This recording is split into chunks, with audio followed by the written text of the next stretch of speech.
So you want to basically customize this to you, and that's kind of the fun thing, right? This is your blade. You make your own axle. Everybody should have their own axle, right? Hey, welcome back. Thanks for joining me. I'm sure this is the part you guys have been waiting for, the fun stuff.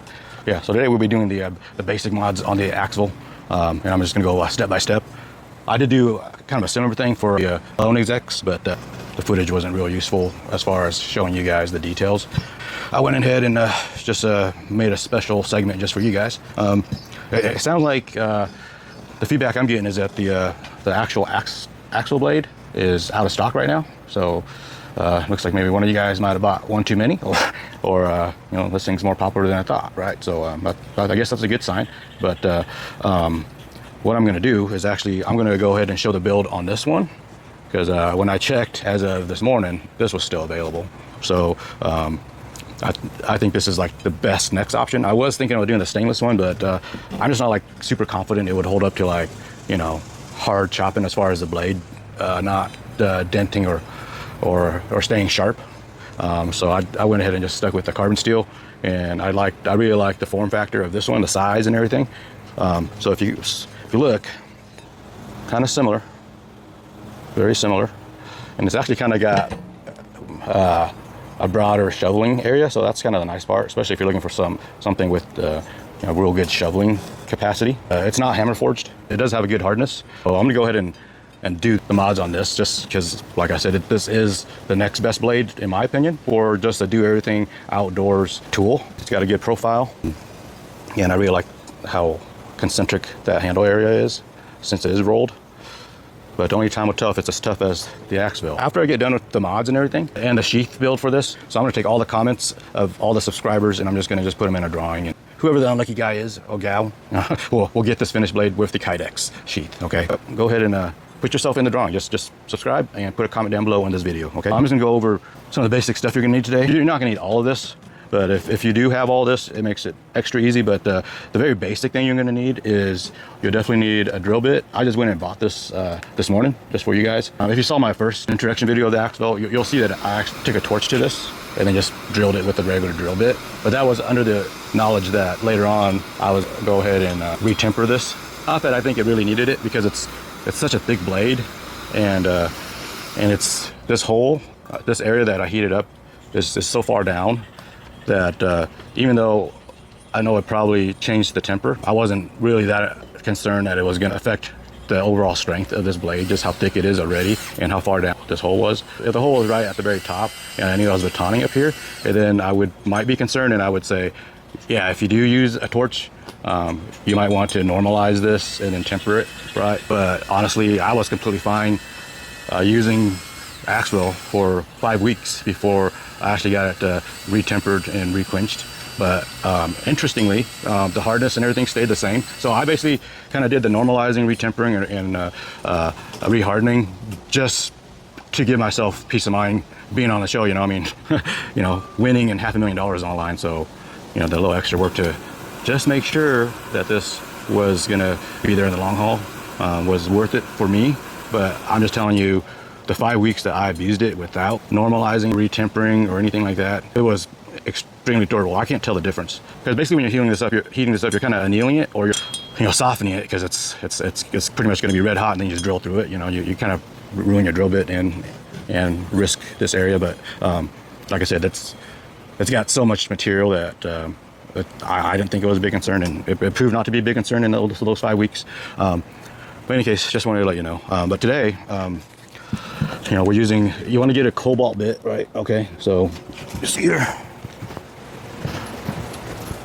So if you just want to drill into hardened metal, it's never fun, but you know, this should allow me to actually drill through it without heating it up. You know, with the Ax-Vel, I did it because they only gave me, like, they wanted to see it like within 2 days.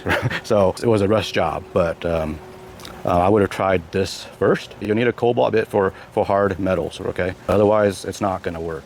This is gonna be going fairly slow RPMs. It's gonna be hard pressure down on the blade, and you know, just a fairly slow speed. It's gonna take a bit, okay? And then you want just any kind of oil. This is just regular lubricating oil. You can use anything, even spit, because really what you're trying to do is preserve the drill bit, because I went and bought this today and it was like $15. So, you know, be nice not to have a one and done $15 drill bit. So it's probably going to need to be sharpened regardless. You don't want oil just to keep the drilling area cool and the drill bit cool. The lubricant oil helps clear the hole. Okay, it's just basically a vehicle to clear material as you're drilling. Okay, you don't got to go buy some special cutting oil. Everybody, I hope, has a Dremel, but you'll want some kind of a grinding tool with the little cutoff wheels. You want your hand vices to hold the blade. You want to make sure you got your glasses on. There's going to be metal sparks and all that stuff. I got another cutoff saw type grinding tool. And then, of course, I hope everybody has some kind of a grinding tool. This is going to be like for areas like on the choil and stuff like that. And of course, a variable speed drill for doing the drilling. Okay. Some kind of belt sander. You can use something small like this. I would prefer a bigger unit. You can get a whole bunch of cheap grinding tools on Amazon, like under 30 bucks, you know, 30, 40 bucks. They're fairly heavy duty. I mean, heavy duty enough to make it easy on this. And you might want to invest in that anyway, because it'll help with the fitting of the wood handle, because I actually tried using this because that's all I had. And it took a long time to the point where I did go and buy a sanding tool from Amazon for $30, and it was well worth it. You'll see it in the handle video. As of today, these are all the things that you want. I use masking tape to cover the area that I'm drilling, just to keep the drill bit from sliding around. Yeah, basically just tape that spot where you're gonna drill the hole, make your little X there where you're gonna drill on the tape, and then just slowly drill into it. The tape is just really to keep the drill bit in one spot, as opposed to trying to do like a center punch or something to get it started, because this is hardened steel. And then, you know, a flashlight helps us to inspect what you're doing. And then you got your, you know, your pins for marking things. You're making this for you, right? So not all the areas that I'm going to be doing modification on this blade is going to be exactly where you're going to do it, because you know, we're all built different. So your hands will be different, your finger lengths will be different. So you want to basically customize this to you, and that's kind of the fun thing, right? This is your blade. You make your own axle. Everybody should have their own axle, right? Measuring device, right? Just measuring tape. I'm going to use the caliper most of the day today. So that's really it for the basics. Let's get started. We're going to go off of the specs of the Ax-Vel. Okay, so first thing we're going to do is we're going to make this hole here, and as I explained on the introduction of the Ax-Vel, this serves many purposes. Okay, and so one thing I want to point out, I've had people comment like, oh, I can't stand that carabiner kind of sticking out. You need to understand, I position this hole to allow me to attach this carabiner with, and only allow enough space for me to actually use it as a lock device. You see right there, right? You see right there. So you see how it's already buttoned up against the blade. So I got to do that to make it actually lock, right? So that serves many purposes. So if I just want to just do a quick semi-lock, I can just go like this, right? Okay. So that's through there. It's a semi-lock, right? So if I want quick access to this, it's still locking this in place. But then all I got to do is this, right? I just got to slide it. But the primary reason for having it so closely fitted is because this is going to be my primary handle. I guess I did make it so that I could put a little branch in there, or a piece of wood, and hold it and use it as a handle. So I can basically just think of it as a dowel. And then I can hold it up here, I can hold it up here. So a dowel or this, but I'm just gonna make this extra useful, right? Another function is it's gonna be the handle for my wood scraper, right? For my bark scraper and my hide scraper, okay? So I wanted as little play as possible, because I want this to just be a handle. I don't want the hole here and then have this flopping too much. Right, let's say this was the opening, right? So you see now it's got a lot of flop this way, right? So I didn't want that. I want to have it something that I can control. See, I can control. That's all it's moving, okay? And then it's really comfortable for me to just take it like this, grab this, and just start working whatever I need to work. Okay, so there's a lot of thought into this. It's not just, oh, how could you stand that thing sticking out the side? And I honestly like it sticking on the side, because I don't have to like try to fumble with it next to this thing. It's just right there. Okay, so it's right there. So but do what appeals to you, though. You know, just because, you know, I'm saying, you know, I don't care how it looks, doesn't mean that it's not important to you. So if it's important to you, go ahead and by all means do it. Like if you don't really see yourself using this as a scraper, and then you can drill this hole closer so that this will lay down more, right? The closer you put this hole here, the more this will lay down, okay? So I hope you know, hope that makes sense, right? So, yeah, so the measurements I'm giving you is to fit this carabiner, which I put in the parts list of the first part 1, okay? And it's designed for my purposes. So you can make whatever adjustments you might need to make, but I'm just telling you, I'm just going by the make of the Ax-Vel, okay? So anybody who's interested in this, but throughout this whole process, I want you guys to know you can change up anything you want, because you know everybody's Ax-Vel should be unique to them, right? I mean, that's how we're born, right? We should all be born with an Ax-Vel that's for us, right? Let's go ahead and do a measurement. From the center of the hole that you're going to drill to the top of the blade is 24 millimeters. So in inches, that is 0.94 inches, okay? You can move this hole over this way or this way. From center, you're looking at 2.18 inches, okay? So 2.18 inches, or otherwise known as 55.3 millimeters, okay? So close enough. This part should be the most difficult part of the, because we're drilling into hardened steel. All right, let's get started. And you definitely want to make sure this is clamped, because you're not going super fast, so this will grab. And it will hurt when this comes by and hits you. Don't ask me how I know. Yeah, you don't want any kind of wobble in this process. Okay, that's better. Use your air.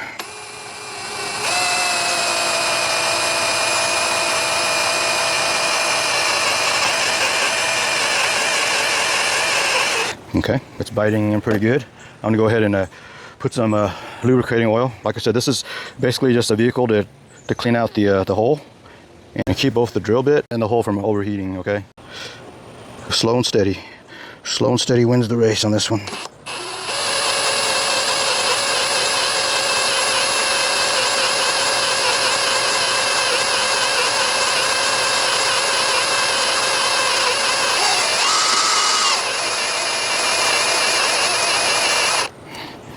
Okay, some more oil there. Make sure it stays cool.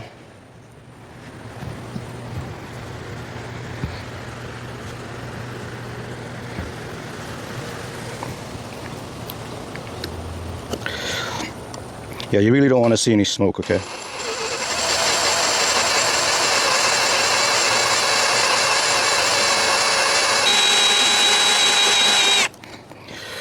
Okay, I'm gonna put some oil.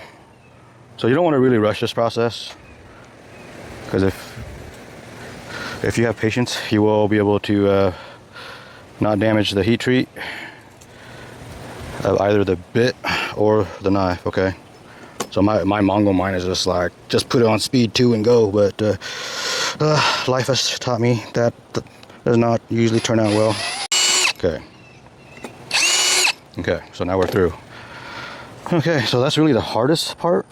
I'm gonna actually just see if this fits in just that size hole. Oh, okay. Well, look at that, guys. You don't even have to make it any bigger if you don't need to. So now I got that Ax-Vel hole. Oh, sounds weird, Ax-Vel hole. But yeah, anyways, you might want to make it bigger if you want to, like, be able to put a strong enough stick or branch or dowel in there. So it depends on if you're gonna be happy with just using this, that's fine. You know, I guess even at this size, you can get by with just a bone or a branch. So that might be fine. I would still like use your Dremel and just kind of grind the edges here to get these sharp edges out, just so you're not biting into your carabiner or the bone, piece of bone or branch that you're using to hold on to do the shaving and stuff. Okay, so I'm gonna assume every, you know, these are pretty inexpensive Chinese-made knives. I'm going to assume every blade is going to be different. Whether you buy 2 of these or 2 Ax-Vel blades, they're all going to be different from each other. Okay, so what you want to consider, because now the next step you want to do is the choil. Okay, so the choil allows you to choke up on the blade and do fine work and cut here, right, without cutting your fingers off, right? So that without the choil, you hold it back here, right?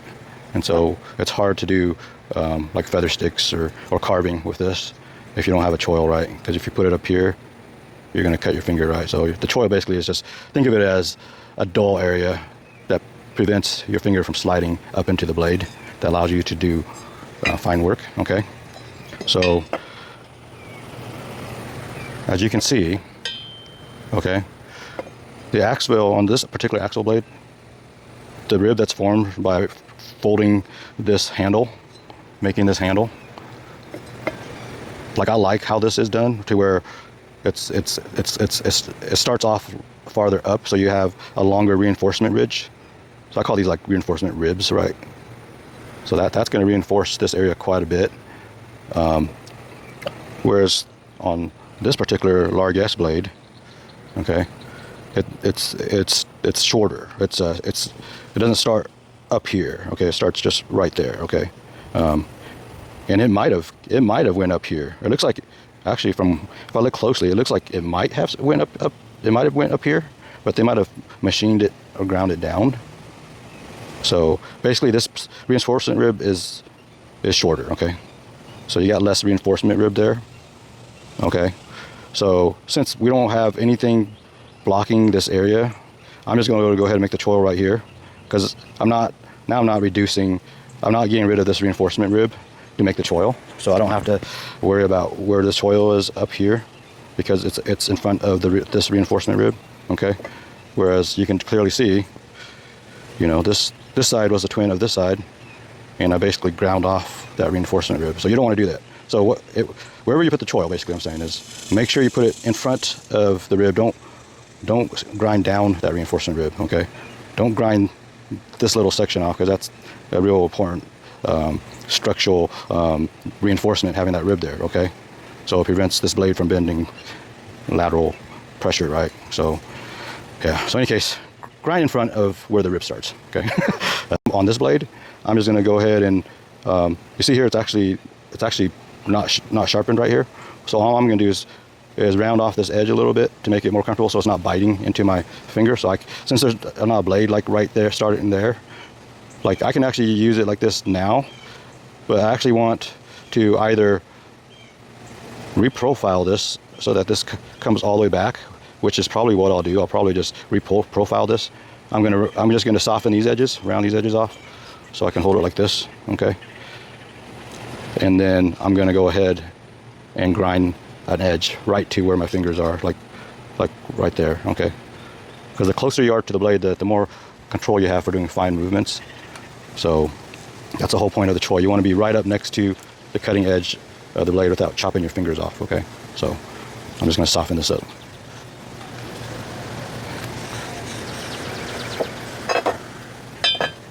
These actually work better than the stone ones.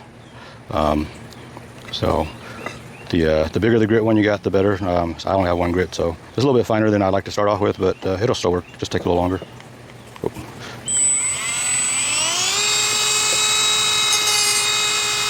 And there's no science to it. You just kind of drill it to, you just grind it to your preference. You see how quickly it grinds in? It's hard to drill, but grinding, steel's easier to grind than it is to drill. And make sure you got your glasses on, all that stuff.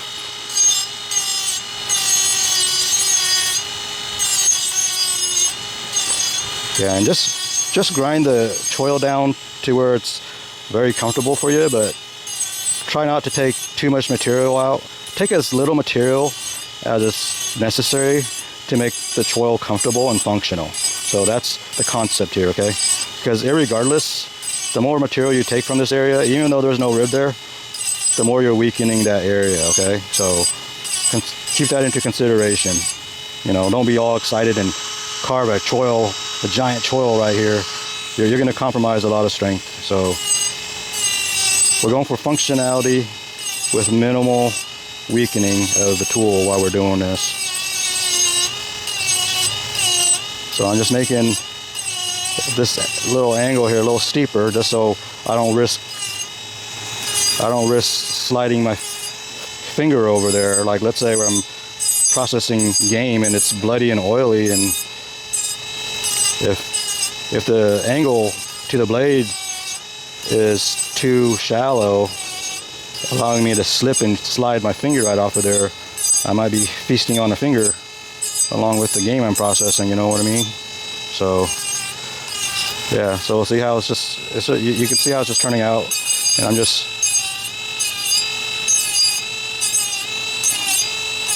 yeah, I'm just kind of making it visually, you know, I'm always function over form, but you know, since I'm giving this away to somebody, I guess I'd spend an extra few seconds to make it slightly visually appealing. Okay. All right. So I don't know if you can see that. Let me see if I can get this to focus. Okay. Come on.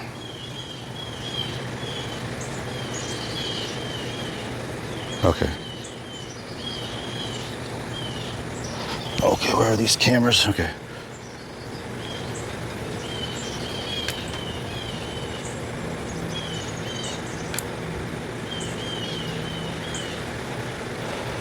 Dang it.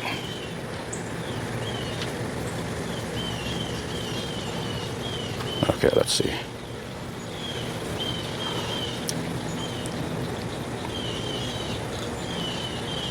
So, hoping you can see that. This camera is just real freaking stubborn. Okay, let's see.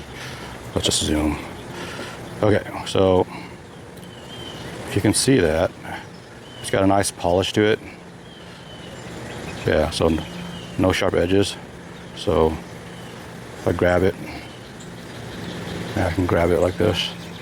And so during this whole process, you do want to just go ahead and put your hand there. Make sure it fits your hand. And that's like the fun thing about this is like you're customizing this to feel good for you. So yeah, by all means, go ahead and make it really comfortable. Okay. And this part here, I noticed it was kind of biting into my finger, so I'm going to round that off. So I'm not going to take off a whole bunch, just round off that edge there.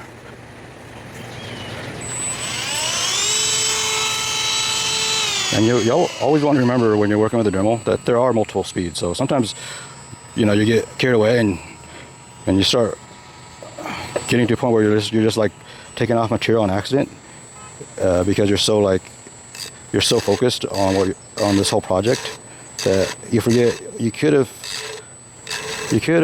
saved yourself a few mistakes if you use the speed control. Okay. So I am grinding right at the reinforcement rib, but I'm just rounding off the edge. I'm not really grinding away a whole bunch of material. So just soften up the edge, make this angle steep enough so you're not going to slide up if it's, you know, bloody or wet. So that feels good. So once you get the choil done, you want to work on the jimping up here. Okay. So the jimping works in conjunction with your choil. And you put your thumb up there. So if it's wet or bloody or greasy or painted like this one, it's slippery up here. So if you need to really do fine work, you want a lot of your control comes from your thumb up here. So you need a place where your thumb is going to not slip off. You need to do the choil first. Where the choil and how you hold it with that choil determines where your thumb is, and then you go ahead and just do jimping where your thumb is. Okay, so you know that's where the marker comes in, right? I know where my thumb is going to be here, right? So I just mark right from that point to like this point. Okay, so since I'm giving this away, I'm just gonna put the jimping a little bit further up, just in case you know you got giant thumbs. It's fine to have a lot of jimping, but keep in mind that you have a cutting blade up here, right? So you know, I mean, I guess you could put jimping on top of your cutting blade, but I would rather just have this smooth and then just the blade up here. So the scraping blade, I mean, it's right up here. So yeah, so just mark where you're going to put your jimping. Okay, you can tell that's definitely freehand artistry, right? Yeah, I think that's character. So yeah, you can either just mark them really nicely and make them super straight, or you can just freehand it, give it a little bit of your own, you know, artistic flair, you know.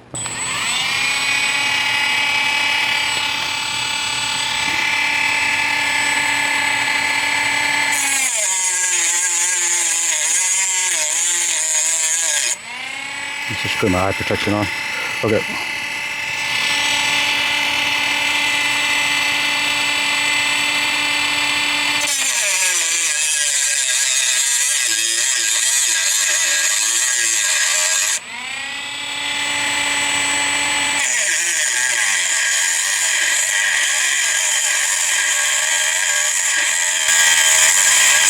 there's no real science as to you know, how far apart you put the jimping grooves. It's really your preference.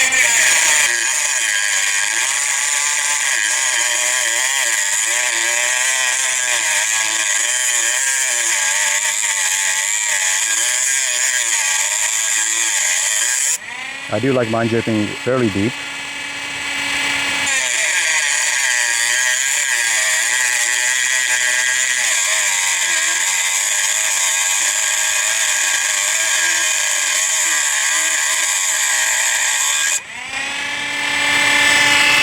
Up the speed a little bit. A lot of times upping speed will increase your accuracy.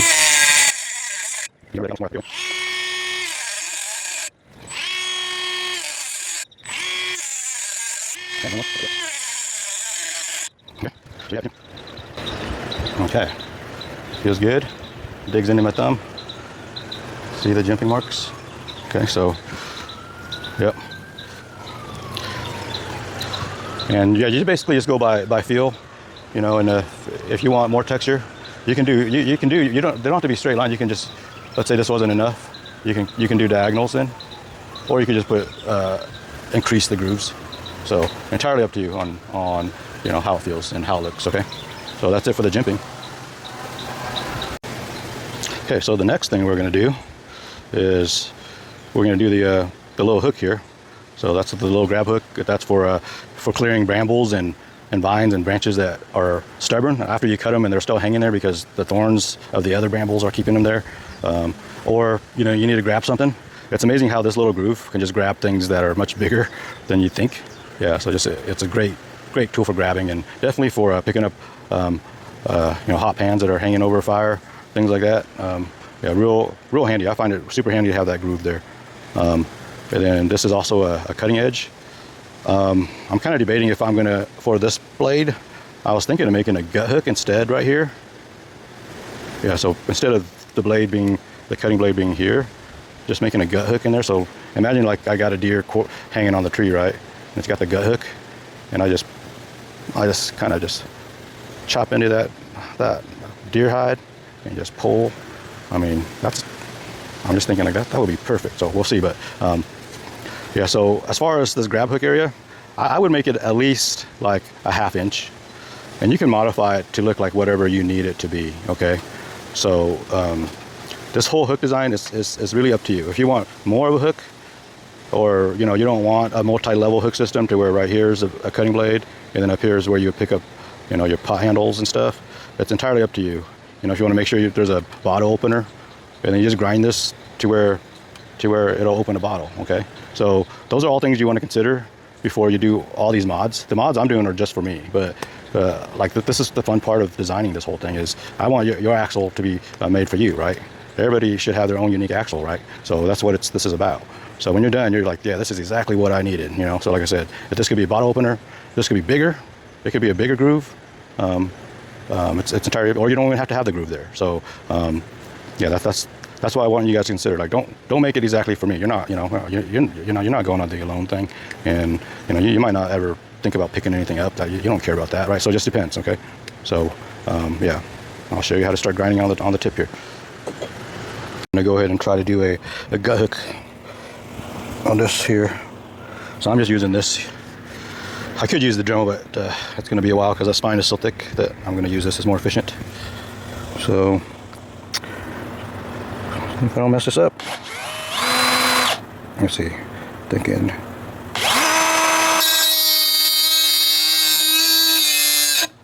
Right.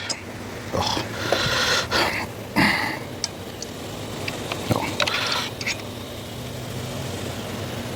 And by the way, when I made Ax-Vel, I did not have a vise like this, which would have been great. I had to use those hand clamps. So if you can, this will be helpful for any project. I'm not sure why I waited so long, but basically go to Harbor Freight, get this for 20 bucks.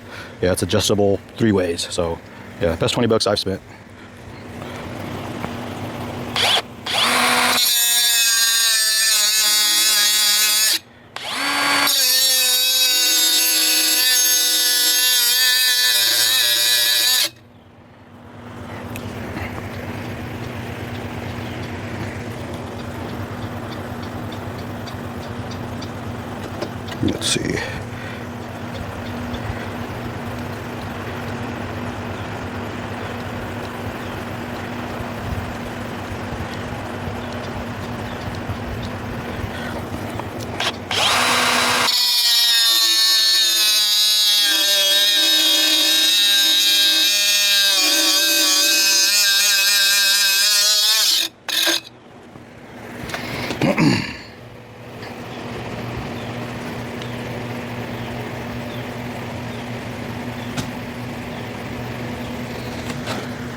I'm just going to show you what that groove looks like. So you could probably kind of visualize here.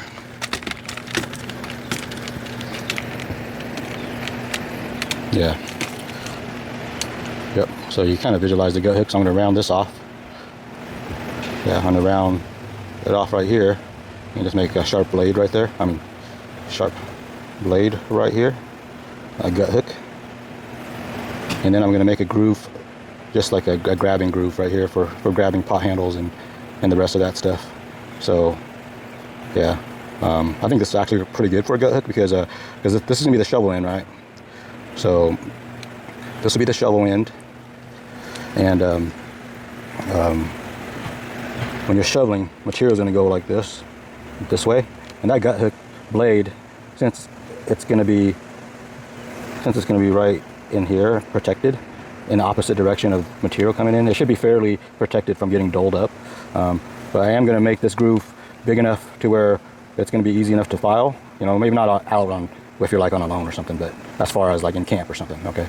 So if you have a file, you should be able to keep that groove sharp. But even if you're on a loan and you don't have a file, having it be in the opposite direction of material moving this way should keep that sharp enough for you to process, you know, a large game. You know, usually on a loan there's only, you know, the guys only get 1 or 2 large game anyway. So I guess even on a show like that, that would probably suffice for that particular purpose. Yeah. So that's the beginning of the gut hook there. So now I'm going to cut a groove right in here, just for picking up pot handles and stuff, because you definitely don't want the pot handles to be sliding down into the gut hook and doling it up. Okay, so that's why I'm doing that. And if you wanted to really be used to safeguard this blade, you could make the groove up here, but I like to keep this all clean and then just put everything else right in the groove. So that's what I'm gonna do.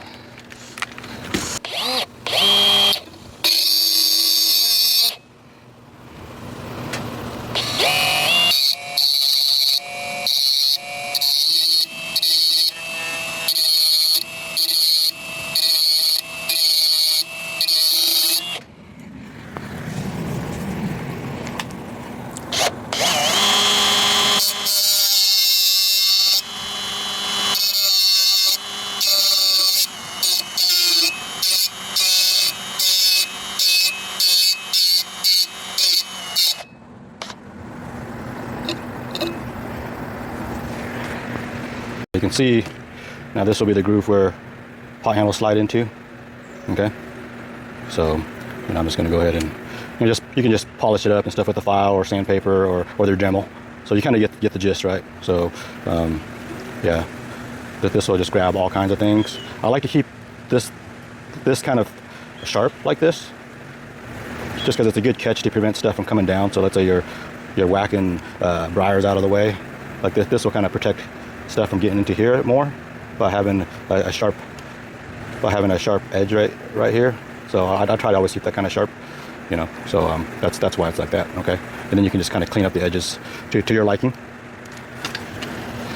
But you can see how thick that steel is. So I just want to show you, like that's thick steel.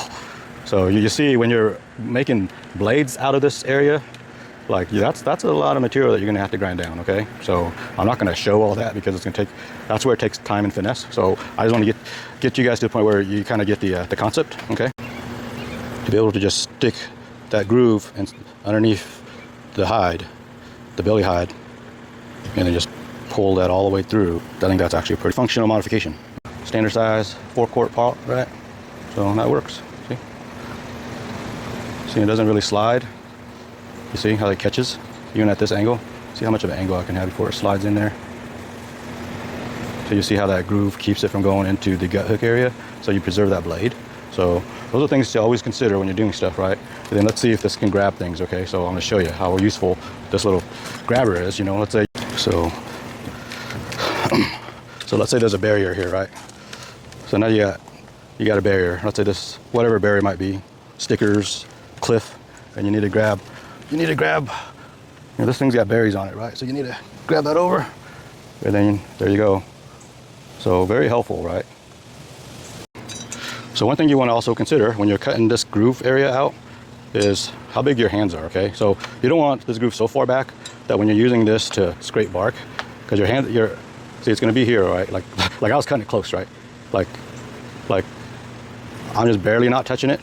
Yeah, it's gonna be the point where, you know, since I'm giving this away, I'm gonna just round this little section off just to be comfortable if it does slide over there, you know, so it doesn't affect anything other than just being comfortable. So I will just kind of just make sure that this whole side is softened up. You know, all this grabby area will still be inside here, but yeah, I'm not making any of this stuff smooth. Like I would tell you guys to leave it all rough inside here. I mean, other than the you know, the gut hood section, of course, right? Right, that section you can make it real smooth because you don't want to really be catching on stuff. You just want it to smoothly go in underneath the skin and just pull out. But this whole section, like, you can keep it all rough like that, like with little biting edges in there. That's going to be more helpful for grabbing things. So on this one, since it's so close, and whoever I'm giving it to might have bigger hands and they're going to be into this area, I'm just going to soften this up, just so that they're not going to hurt themselves or it's not going to feel uncomfortable. Because when you're scraping hides or bark or whatever, like you're doing a lot of force and you know, a lot of pressure and for a while. So you want this to be definitely comfortable. Yeah. So this is how it works, right? So now you want to now I'm going to show you how to make the cutting edge, the scraping edge here, right? Because you don't want this to be super sharp. You don't want to where you're going to slide your thumb and you're going to just rip right open. Okay. You don't want it sharp like here. You just want it sharp enough to scrape. Okay. Because if you have it too sharp for scraping, then you're also worried about cutting into the material. So you want it just sharp enough to do its job. And by making it just sharp enough, it also gets dull much slower. Okay. So it's great to have a fine blade, but you got to remember fine blades get dull quick too, right? So we just want to make it a functional scraper, but strong and solid without you know, compromising you know, ease of processing and sharpening. So yeah, that's what we're going to do. So I'm just going to go ahead and make the scraping blade up here, and I'll show you how to do that. Okay. And one thing I want to let you guys know too, like if you don't have the power tools I was using, like the Dremel, you definitely need that to really start cutting into this. It will take a while, but a lot of this stuff you will be able to just use just a file. It'll take a while, but you can do that. You can even cut this whole groove area with like a hacksaw or something. It's just going to take a while. So you know, use what you have if you have patience, and then yeah, it can be done. And then like the spot down here, you're going to see me use the work sharp to extend the blade. I got to reprofile this dull area that was unsharpened so that I can make the choil useful. So I'll show you that. And I'm going to make it I should just mark it for you guys here. So I'm going to do it, I'm going to make a fairly large scraping blade, right? So I'm going to start from here. So right from close to like a 1/4 inch from the jimping. And then I'm going to go like to right, let's see, because I'm holding it like this. And my thumb's going to be here, right? So because I'm going to be holding that carabiner as a handle. Yeah, so it's going to be right there, right? So we're looking at a 3-inch scraping blade, okay? And I'm just going to use, well, see, I could probably just use the grinder. I should do it kind of semi-proper. Okay. So you just use a grinder or a file. Like I said, you don't need this. This is just to make it go quick.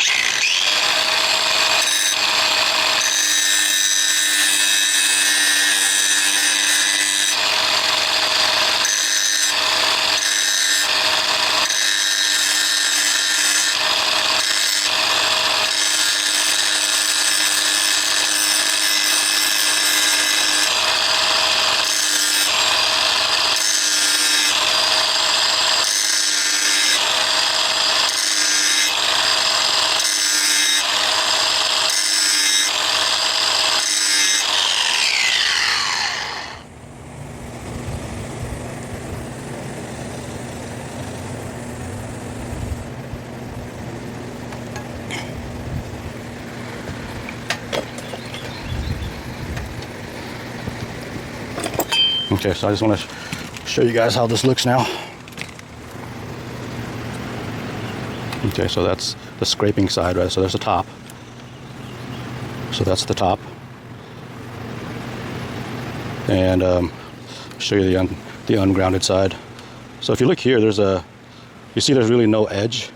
It's like, you know, a quarter of a millimeter thick right there, right? So that's why you see me grinding it down from the top, okay? And I could have just started from down here and grinded up, but I like to have a visual indicator of where the blade is. And also, what you want to consider is, I'm going to be batoning with this, okay? So by grinding the edge down from here, I'm protecting the cutting edge from batoning, okay? So you see how, okay, so you see how it's got a raised level. So when I'm batoning, the baton's going to hit pretty much impact the black spot area first, okay? So you're protecting the cutting edge. So everything has thought into what I'm doing, because I've made all these mistakes before in the past, right? So yeah, so I'm creating a protected cutting edge, even though it's going to be an area that's going to get a lot of abuse, okay? So that's what you need to remember. So I'm doing it from the top. I'm grinding it down from the top so that it has a protective upper edge up here, this black area, okay?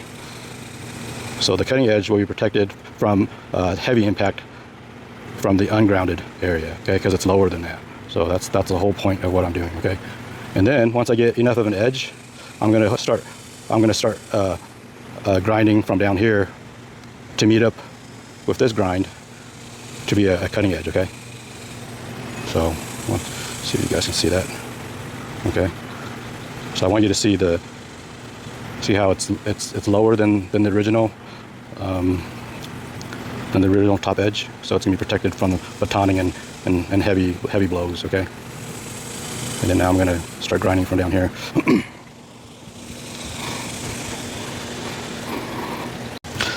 Once again, if this was mine, I wouldn't care about protecting this handle finish, but since I'm giving it away, okay, things I do, tedium, okay, things I do for you guys.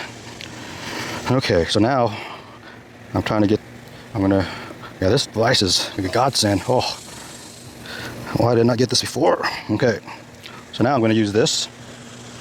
I'm going to mark where that blade is. Be right there, and right there. Okay, so now I got a visual indicator.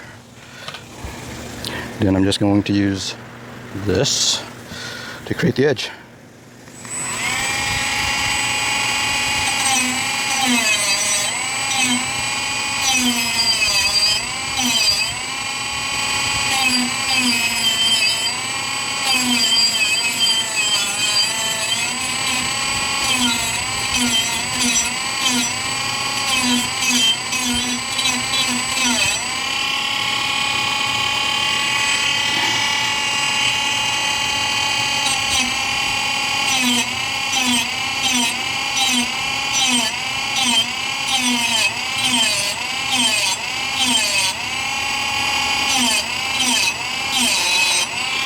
Okay, high speed.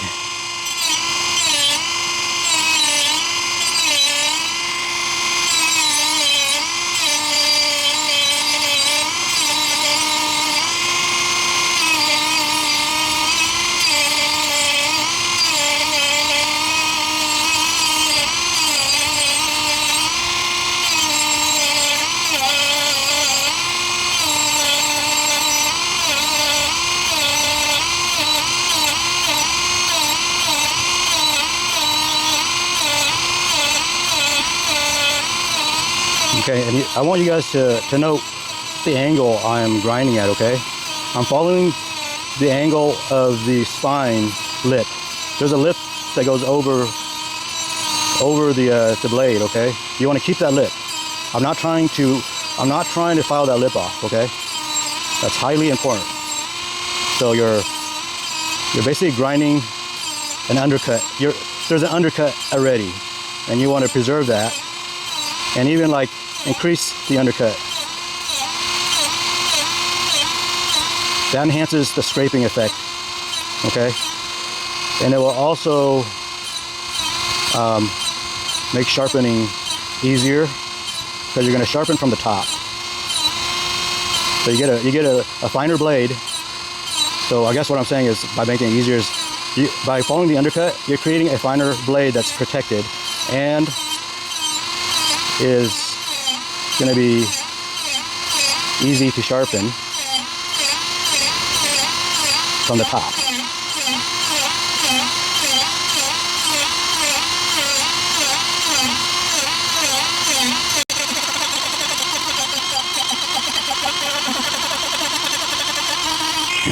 Again, I'm basically enhancing the undercut that the spine creates on top of the blade. I'm not grinding down that lip. I'm grinding under and into that lip.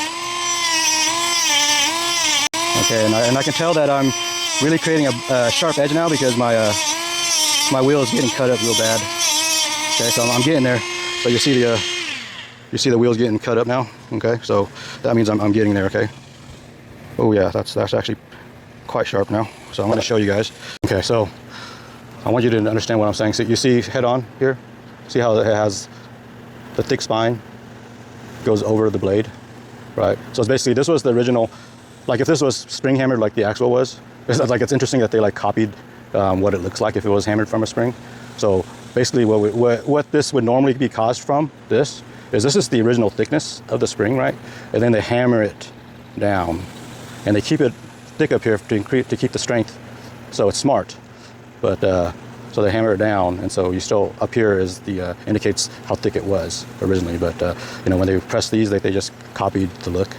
But it still does its job as far as making it unbendable. There's no way you're going to bend that. I mean, you can't. It's going to take a lot of strength.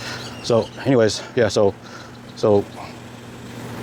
you see, it's got that lip, okay, and you see what I did. I'm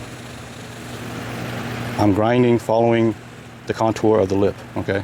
So you can see I actually enhanced the depth of the lip, okay? So I'm grinding from under the lip towards the top edge, okay? And so once I feel satisfied, or you feel satisfied that you have ground this fairly close to the top, and you have ground it fairly even and straight to where the thickness, the last portion of the unground area is straight enough, and then you can start grinding from the top again until it meets up, okay? And then that's going to create your cutting edge. You got a protective cutting edge, okay? So I'm going to go ahead and start that process. You want to either use a file, because you don't want to use a rotary sharpening motion up here. You want to use a file because you want to have a nice even straight line, okay? Using the rotary down here was just as best you can to get this as close to making an edge as possible. And then, you know, this isn't going to make it, you know, perfectly straight because it's a rotary tool, handheld. And so it, you know, just do as best you can. But the important part is you're going to come up here with either a file or a grinding belt, and you're just going to grind. You're just going to finish off the edge, okay? So that's what we're going to do. Let's see here. Oh, let's see. I'm going to do it from the handle so I get a good angle. I got so many choices with this vise now. It's odd. Before I was just using hand clamps, and I had to just contort myself into all kinds of positions. Okay, so I'm going to rotate it like this. So you don't need a vise, but I'm just saying, if you think you're going to enjoy this build, just go get this $20 vise from Harbor Freight. It's a godsend. It's super light. It's like 2.5 pounds, and it's strong. It's worthy of doing these things. Okay. All right. So now I'm gonna get my belt sander, and this is where I do really like the work sharp. Work sharp is great for this. Okay. Plug this in. All they need is a cordless work sharp, and then that would just be icing on top of the cake. But the work sharp is really good for working on any blades and also working on kydex. And I'll show you that when we start making the sheath on the next episode here. Okay, so yeah, so now I got the rough belt on this work sharp, right? And I just want you to, I'm gonna just close in on this blade here. Hopefully you can see. I'm gonna start on this. I'll try this side for a little bit. Okay. Okay, so now I'm gonna use the work sharp and try to just create a nice straight edge from the top, okay? So I'll work up here, change angle, see if that's gonna help you guys at all.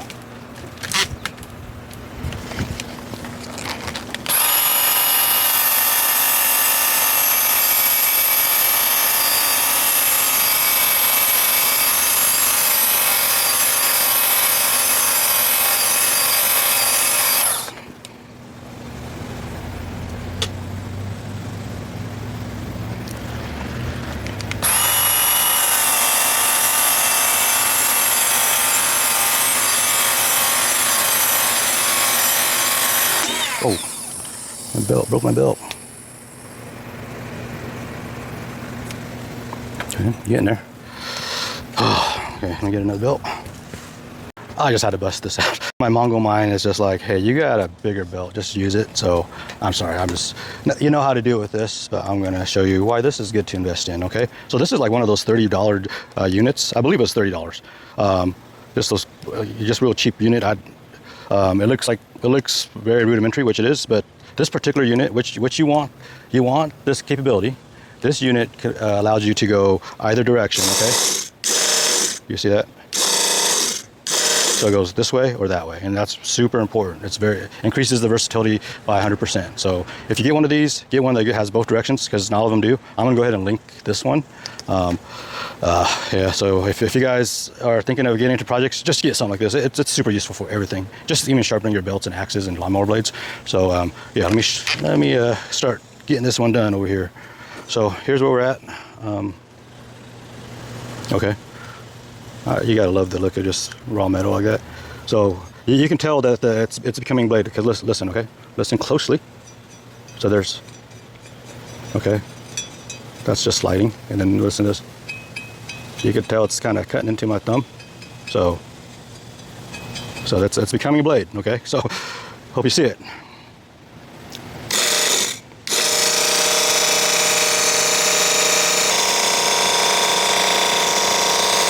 There it is.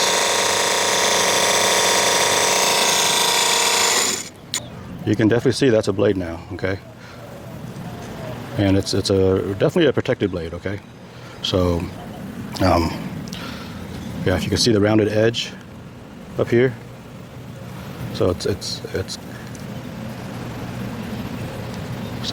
down, protected now by a rounded spine from batoning. Okay, you're going to be batoning. You're not going to have to worry about messing this blade up. Okay, so listen to the blade. See if it's going to stick to my fingernail. See, it cuts into my fingernail. Okay, you hear that? So that's the sound of sharp steel, okay? And you don't want it any sharper than that. It's sharp enough to catch, but like if I run my thumb over it lightly, I'm not going to cut myself. That's really what you want right here. So a protected blade that sits beneath the main spine, but still protected by half of the main spine, okay? That's just sharp enough to catch on your fingernail. You could basically just file down your fingernails with it, but not sharp enough to cut you, okay? So that's it, okay? And that's all there is to it. And then the rest of it's just like polishing, making it pretty, or whatever you want to do with it. I'm probably going to refine the jimping on this. I might do some cross hatches, just to make it extra grippy. And then I definitely will grind into this to make a blade. And to make the blade, that's going to take a lot of grinding, okay? So use a file. I'm going to use a Dremel, like a tapered Dremel bit. I'm going to show you. You basically would do this, okay? Let me just show you. Let me just show you. You are here to learn. All right, so yeah, I'm just going to show you how to start this. So to make that cutting blade, I'm going to go ahead and, okay, so let me see. So I would use a tapered grinder. And I'm just gonna go far enough so you guys can see how it's gonna come out, okay?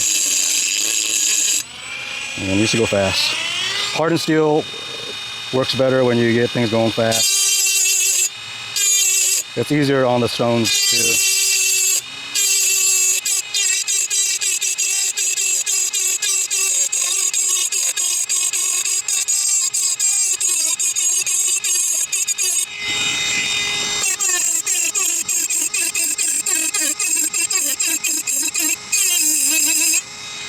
Okay. So I think you guys get the idea, okay? So you can kind of see that turning into a gut hook, right? On both sides. Here's the other side. And look how thick this is. Look how much material you will have to grind to get that into a blade, okay? That is gonna be a beefy gut hook. And then since it's going to be a gut hook, I'll definitely will have to smooth out this top area and taper this area. You guys have seen a gut hook, so you guys will know what I'm talking about. So because you want the hook area to be smooth and properly tapered to just fit into that slit that you cut and just pull, right?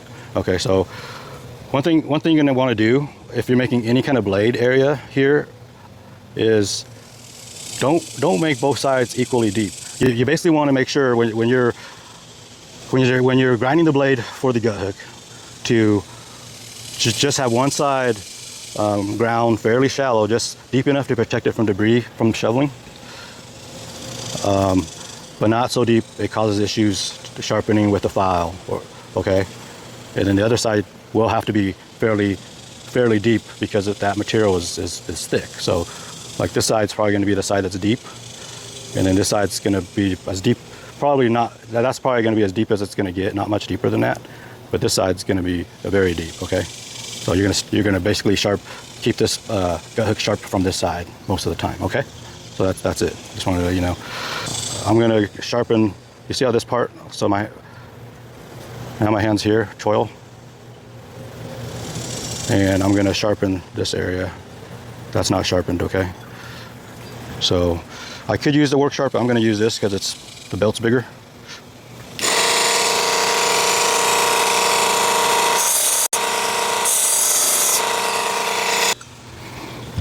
Okay, so it's not the finished product, but you can definitely see I reprofiled it, right? So there, okay. So you can see I just freehanded it. It's not super critical. I mean, you can spend as much time as you want to make it as even a profile as possible. Like for me, I like this back area to have like a 20 degree. So basically a thinner blade for doing fine work.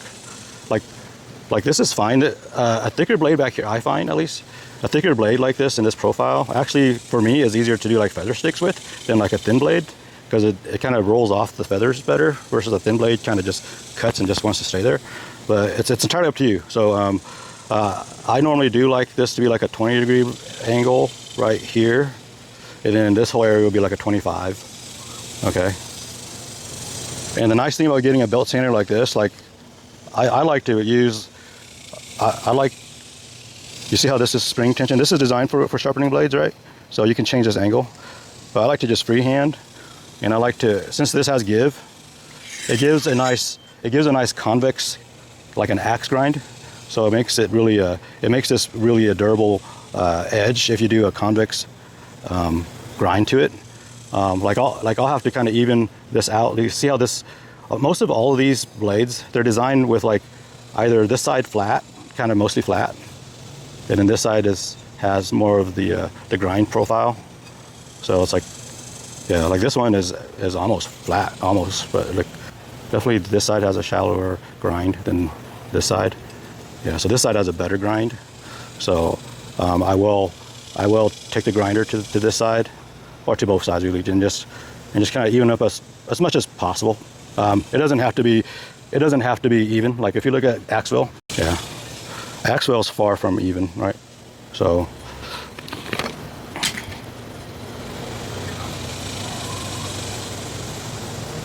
yeah, Ax-Vel is far from an even edge. Okay. So you don't know how to do this. Yeah, so I don't know if you can see that, the edge profile. They're different. They're different, a little bit different tapers on each of these sides. Oh, so hard. Yeah. So hopefully you can see that. Okay. So it doesn't have to be completely even. It's just kind of how OCD you are.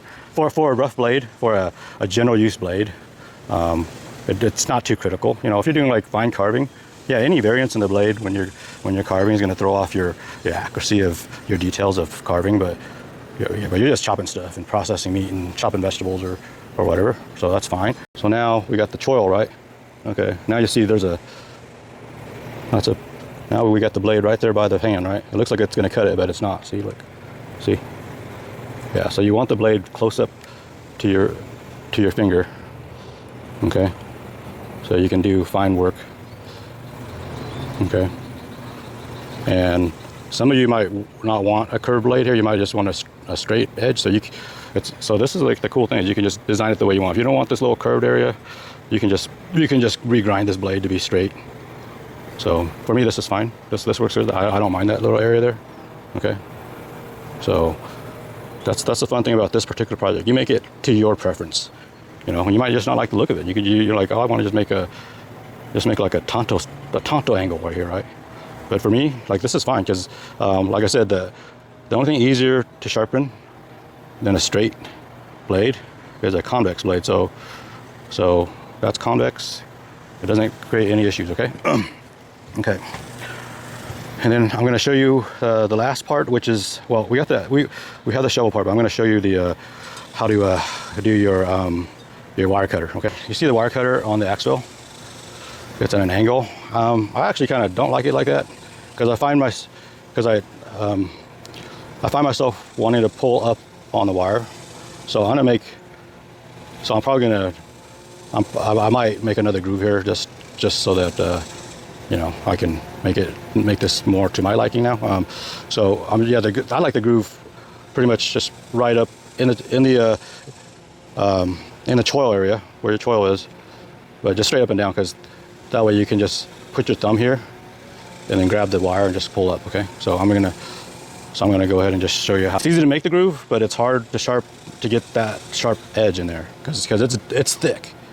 These blades are thick. Okay, so you're going to, even after you Dremel it, you're going to have to go in there with the file and with the diamond file and create that cutting edge. You see that cutting edge in there? Yeah, so you need to do that. Make sure you wear your glasses, okay?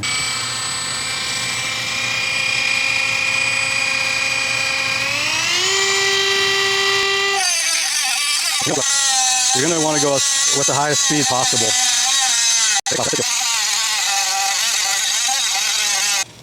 So this is one of the processes where if you have a corded Dremel, you'll want that torque because it's hard on these cordlesses. Okay, looks like it's getting through. If you look through there, you'll see daylight through there. Then we swap it over on the other side. So, you know, once again, this is your blade. So, I mean, if you don't need this wire cutter, I find it real useful. Even for like things like cutting fishing line and things like that, it actually is pretty useful, honestly. So, a little groove. It's probably like the most tedious thing to do on this build because you do have to really grind that cutting angle in there. And this is, you really realize how thick that knife is. Like that, but these knives are not going nowhere. Okay, so I need to find where that side is, right? So, oh yeah, real important. So, if you have like a half-used cutting disc, go ahead and use that first. For one, it'll cut quicker because it spins quicker, but also you don't really want a big groove, right? So, if you have like a bunch of half-used discs, like just use them, right? So, because you just want enough of a groove to fit that wire there and cut it. So, the brand new wheels, they'll require more power from your drill, and they'll cut a longer groove. So for me, if I could just use like half-used discs like this size, that's ideal. Okay.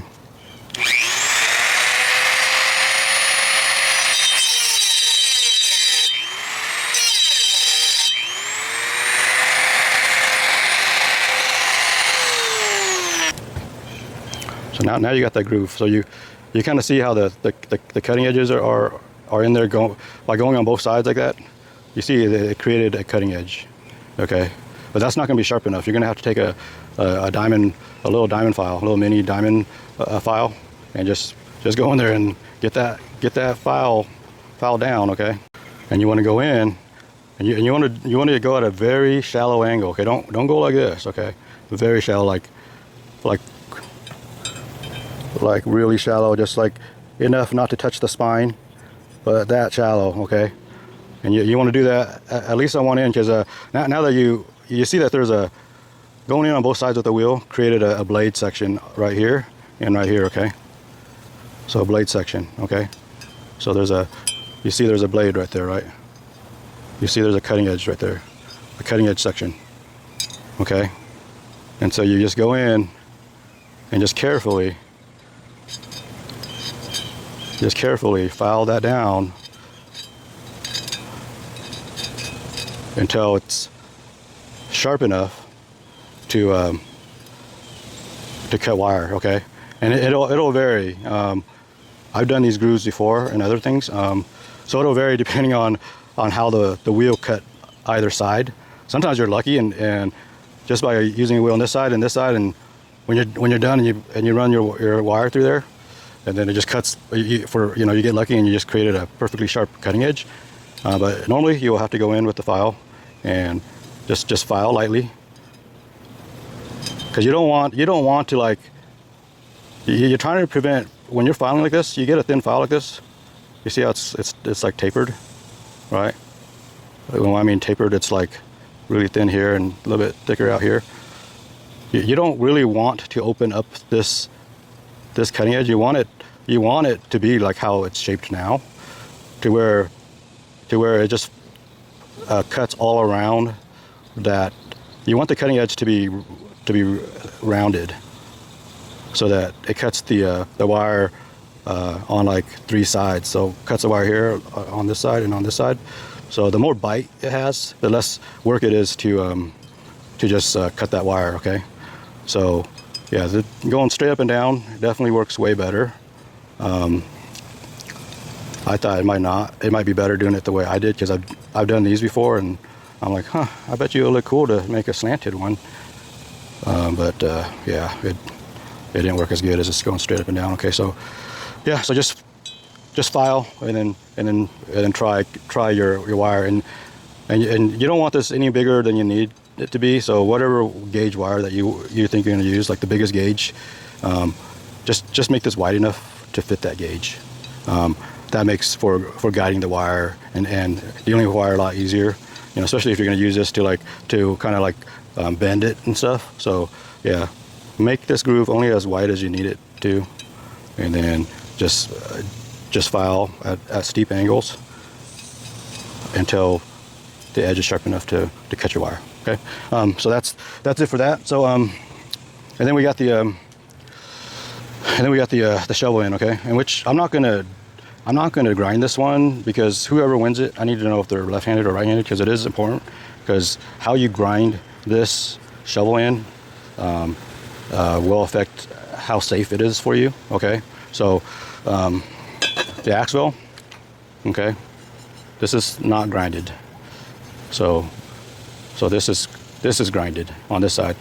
So you're gonna, when you shovel, okay, when you're shoveling, you're gonna shovel with the tapered end going like this, okay? See, because when you shovel, that blade's gonna allow you, it's gonna naturally go in and then want to go up. So it facilitates the scooping action, okay? So you're gonna feel that right away when you start digging, and so you're like, oh yeah, this is not as effective. Yeah, this is the right way. So that's what you do, right? But you got this blade. This blade will cut your foot or your ankle or your arterial artery and kill you. So it's very important that if you're right-handed like me, that that the sharpened end forces you to dig with the blade going to your right side, because your left foot is going to be out in front of you if you're right-handed. And I covered this really thoroughly in part 0, so please go to part 0, because that safety is very important. Okay, So your foot's here for is bracing for shoveling. So, you know, I mean, it's going to hurt if the dull edge gets you, but it could be fatal if the sharp end gets you, right? So that's what I mean. So so left if you're left-handed, you're probably going to put your right foot out, and so you're going to, instead of grinding on this edge, you just grind on the opposite end, and that's going to force your foot's going to be here. That's going to force you to go this way. Okay, so only the blunt side is towards your body parts. Okay, so but you know, that's really straightforward. It's you basically just want like a 25 to 35 degree angle. You know what I mean? So depending on your terrain or what your use is, you can adjust the angle, and you can, you know, this, you can regrind this at any time. Okay, so it's not that big a deal. I don't think I need to show you. So you basically are just gonna on this, because it's so thick. Okay, it's so thick. You're just gonna put it in clamps and just use this angle grinder first. Because even with the angle grinder, it'll take you a couple minutes, and then you just grind the angle you want. Right. So after you grind the angle you want, and then you could go to this or this, right? You can use this and just go ahead and finish it off, right? So that's it, really. So I mean, that's going to conclude this particular portion. I would like to show you the finished product, but I really just got this going because a lot of you guys were telling me, like, only this blade was out, only these blades are available, and what to do. So I wanted to just get this out, showing you how to mod with this blade. Yeah, so you know, normally I would magically show you a completely polished product, but yeah, I'm doing this the day that you're going to see this. Okay, so I'm doing this for you guys. Just, you know, I know a lot of you guys are antsy to really get started, and like I said, yeah, subscribe and comment, and I'll pick a winner, and yeah, I'll send you the finished product with the Kydex sheath. And I hope this helps you guys. Yeah, sorry for such a crude video, but I know a lot of you guys are dying to get this started, and I just wanted to show you how to do it with the blade that you can get at this point. Yeah, catch you on the next on part 3. Okay, we'll be covering the sheath